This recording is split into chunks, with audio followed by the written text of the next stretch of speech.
slides. So I can't help it, that's the way I am. Anybody ever say that?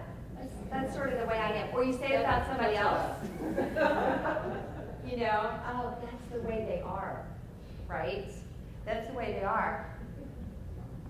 So not. Actually, you can actually change your brain. And this is brand new science. It's revolutionary. And so now, science and spirituality is merging. And it's actually merging because the Dalai Lama actually was lending monks to scientists, to neuroscientists, to do imaging scans on the brain. And then something so interesting was discovered, that their brains were different than the non-meditators. And not only were they different when they would meditate and scan, but they remained different. And so there had been a belief that you couldn't change your brain. And so this was brand new. Science has only taken place in this last decade. So the field is called neuroplasticity, and it's the ability of the brain to change its structure and function. And we can change it with our thoughts. How fascinating is that? And we can, through practice and techniques and formulas, we can actually put deliberate thoughts into our consciousness and get them into our subconscious mind so that we can change our brain. We can reprogram our subconscious mind.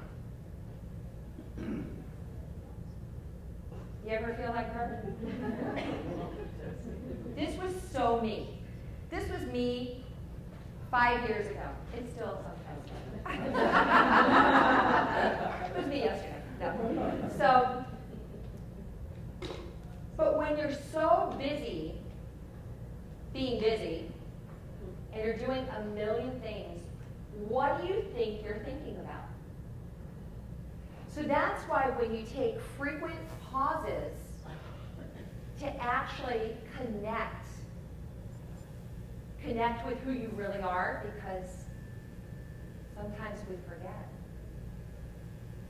Many times we forget. And then we think back to all the things that we loved to do when we were children. Our imagination was so vivid. And then all of that sort of goes flat. Because we're so busy going to the dry cleaners and the bank and the grocery store, what we're making for dinner, or answering that cell phone all day long. Or just being totally numb because we watch TV.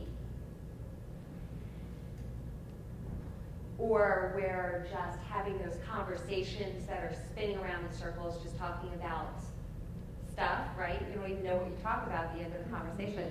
And you invested a lot of time, right? You could have invested 30 minutes in a conversation talking about just stuff, how busy you are. You can actually talk about how busy you are. I'm so busy. And you can actually keep talking about that and stay in the cycle of being busy. I'm so busy, and then you're just in the cycle. And you're attracting, as you're talking about, you're attracting more busy. Right? But when you pause and you stop and you reflect, then you connect with the truth of who you really